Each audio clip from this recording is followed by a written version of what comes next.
hopefully, this will be the take. Hopefully. Fourth take.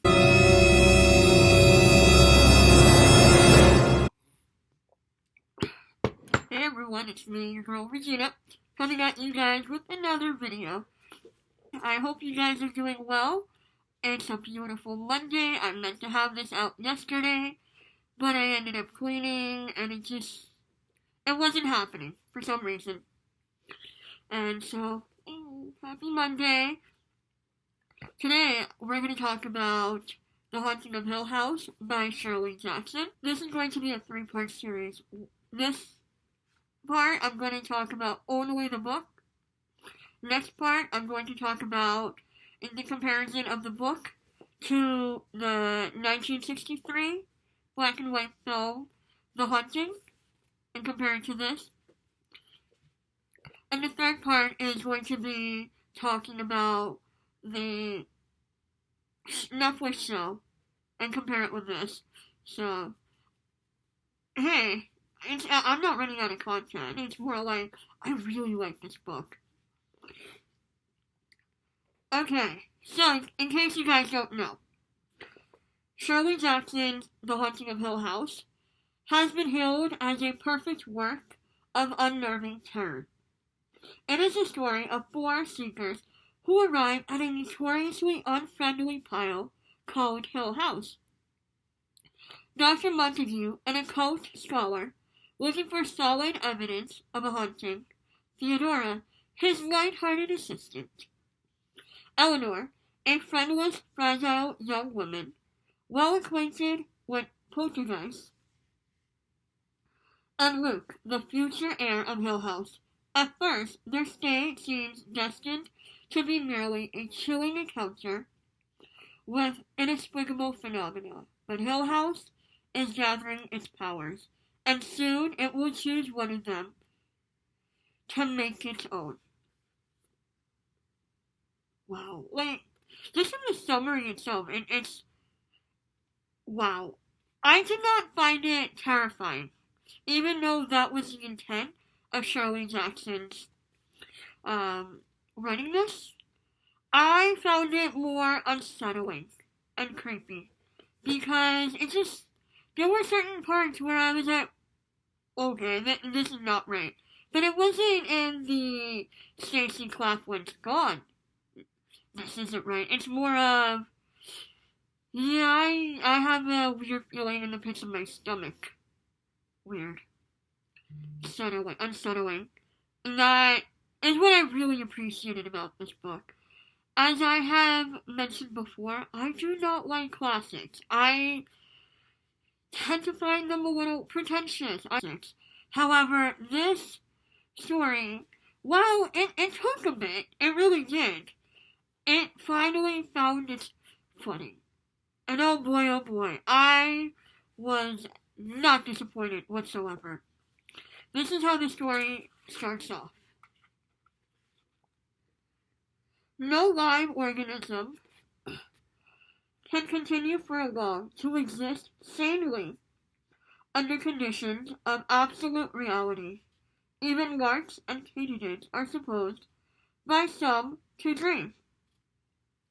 Hill House, not sane, stood by itself against its hills, holding darkness with it. It has stood so for 80 years, and might stand for 80 more. Within walls, continued upright, bricks met neatly. Floors were firm, and doors were sensibly shut.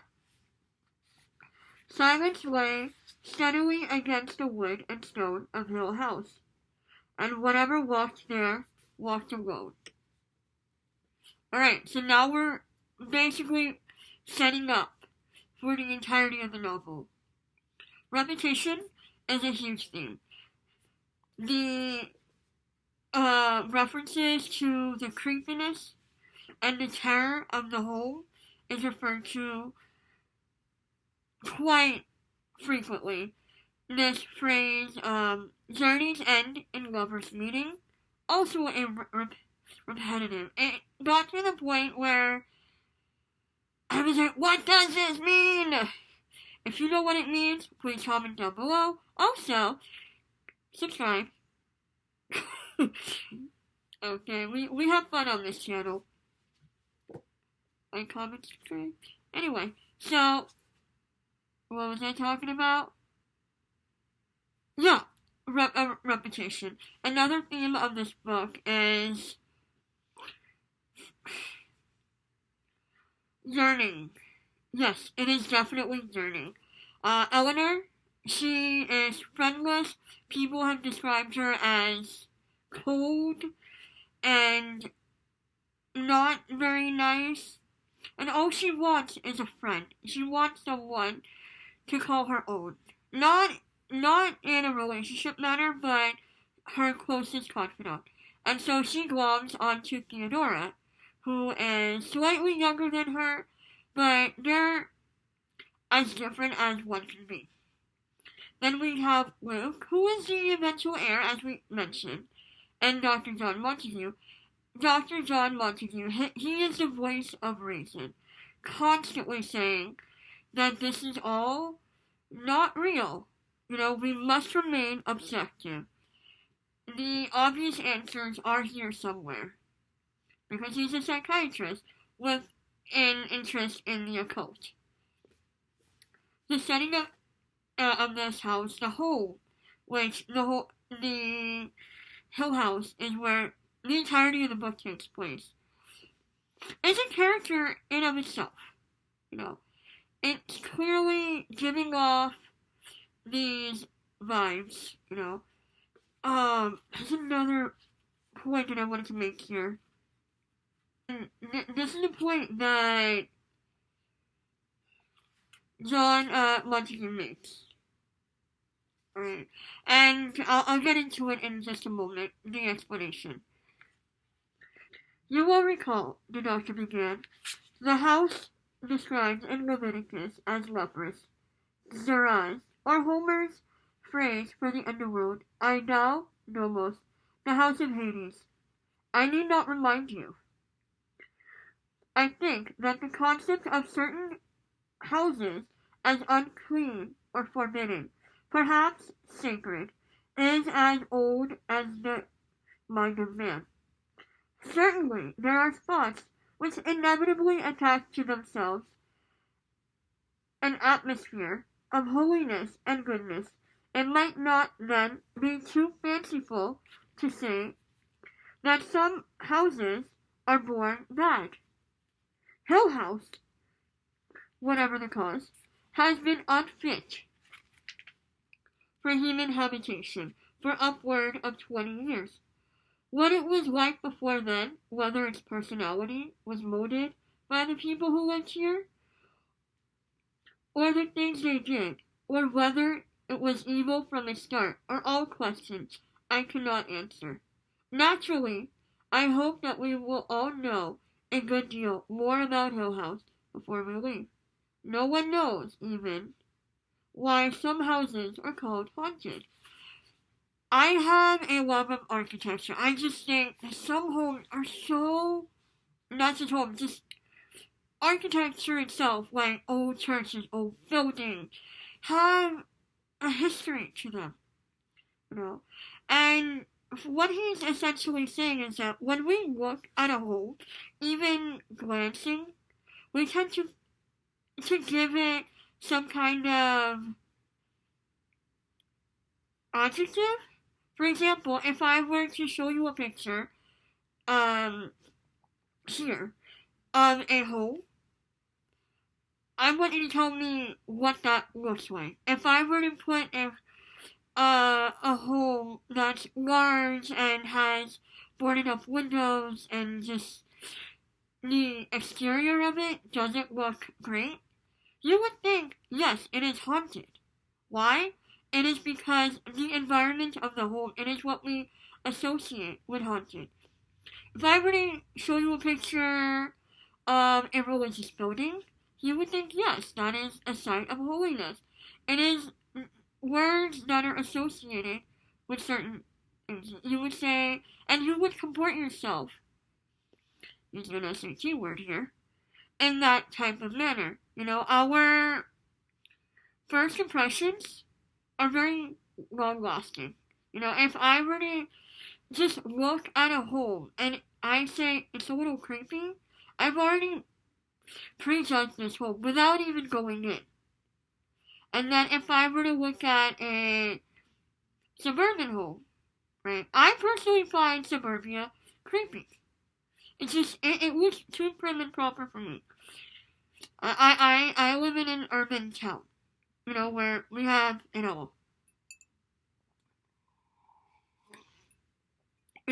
because I feel really uncomfortable in a suburban setting, I wouldn't want to live there, right? Now, if someone were to say, oh, like a rural farmland, some people may associate that with peace and lazy days and little Johnny with a piece of hay in his mouth, like of rural times.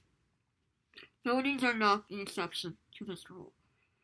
I look at a building from, like a church from, let's say, the 1700s. I think of its grandness. I think of it as in, wow, it has endured so much. It has seen history. Hill House is similar, and this is what Dr. John Montague was trying to get at, saying, when you prejudge a building, you are taking that preconceived notion into the home or into your life. For example, how many times have you sitting on a train, in a cab, or just walking around town and you glance at someone and you say, oh, I know the vibes of this person is off, there have been many moments where I'm just a silent observer and I'm hearing someone talk and I'm thinking, oh, I've already have a preconceived notion. Going forward, if I choose to interact with this person, I'll have that in the back of my mind. There are times that I'm proven correct, there are times that I'm proven wrong. So, oh, okay, it was being weird, And then there are times where you say, oh, I like this person, this person is really cool. And you go in thinking positive thoughts, and you tend to have positive experiences. So psychology, my friends. She says with 9 credits of psychology. I was a psych minor for like a hot second, and just stuff. Anyway, so this is also about preconceived notions. Eleanor Vance, when she first lays eyes on this home, she thinks this is a vile home. It's disgusting. Another person says this home needs to be burned down. So again, we are not only being told but shown that this home evokes such negative emotions. And that when you come into it, that's what you're bringing into it. That wasn't a rant you should not need. And overall, I would rate this book 5 out of 5. The most memorable lines, or the scenes were the ones at night, where Eleanor and the gang, the home is making a lot of noises, and they're trying to discern whether it is real or not. Is it a figure? Sorry, my hearing aid. Wait, I do not like this hearing aid for this reason. It slips. No, just and again, when we are forced to reckon with our reality, our thoughts, our mindset tends to shift. We grow or we regress. Wow, my psychology NAT degree is coming in handy. Or, I'm talking fancy for some reason.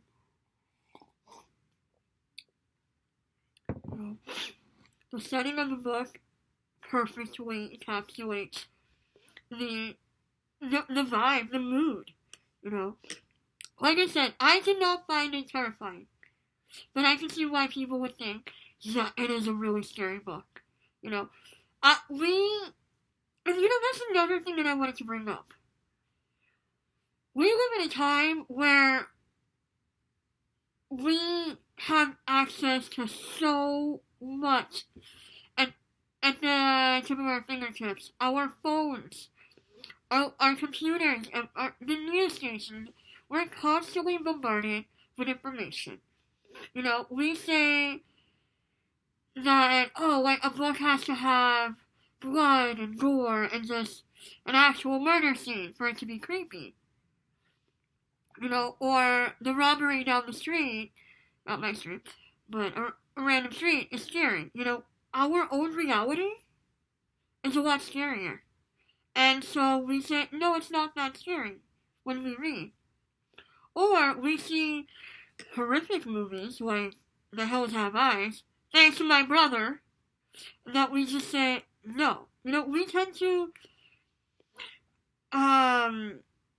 associate horror with the shock value, which is why I don't like a lot of horror movies, because I can guess the ending within 30 minutes, and I don't like that, why I love thrillers. Honestly, this is not a horror novel, it's more of a thriller.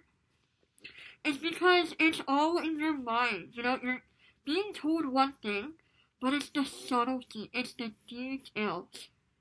It's the little things where you're just like, something's not right, It's the feeling, this book has no shock value. But it's the words, it's the imagery, it's the constant showing and telling of why and how this home is so creepy. And that is what I really appreciated about this book. Trust me, I was ready to DNF this book within 30 pages. Only because I was getting bored, but once you get past the introduction, like the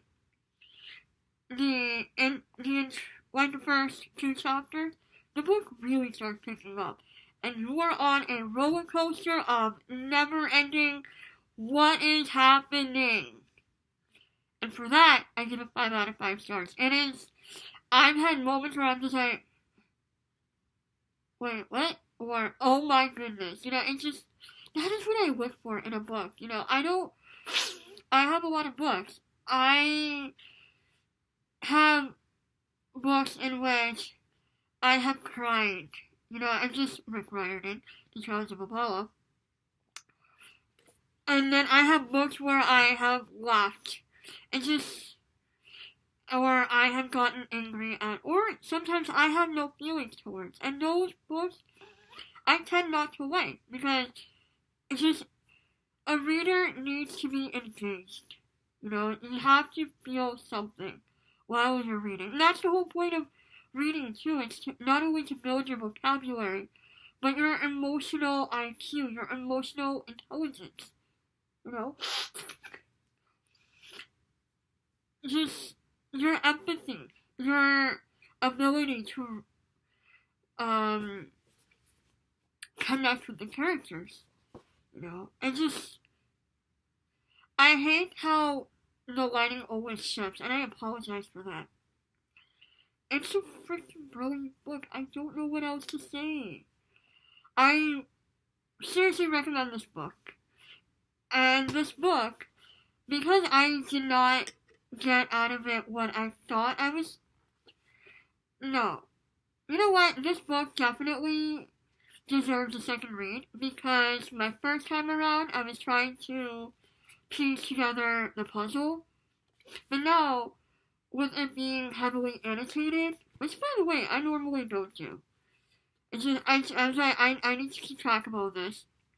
With all the annotations in mind, with the first reading done, I want to read this again and really look at it from a different perspective. And see, was there really I mean, there was foreshadowing, but what other details can I pick up from it? Alright, that is all for now. Keep a lookout for part 2 and part 3. But till then, see ya. Have a wonderful day, week, and since it's the week of Thanksgiving, take a moment to take stock of your own life and the people around you. You know, like, we're getting into the holidays, and for many people, it is difficult. But at the same time, remember to be kind to one another, have empathy for one another, talk to each other. You know, you have no idea what people are going through until you talk. And if you need help, please seek help. You know, or whether it is just to text a friend and say, hey, can we meet for coffee, to really getting on the phone with a therapist. Or find yourself a dog or cat, pet them, you know, serotonin in your brain. No, that's dopamine. In your brain. Well, I'm being very critical. Anyway, I just want to take a quick moment to say I am so grateful for those of you who are consistently watching my videos, and I've interacted with you guys in the comments, and you guys are amazing. Thank you for always watching. Thank you for always interacting. And I really hope that this channel grows and I'm able to do more for you guys. If you have any ideas of what you'd like me to do on this channel, feel free to tell me. You know, I will take it into consideration and I will plan my videos accordingly. Alright? Have a wonderful week, day, year, life, and I will see you next time. Bye!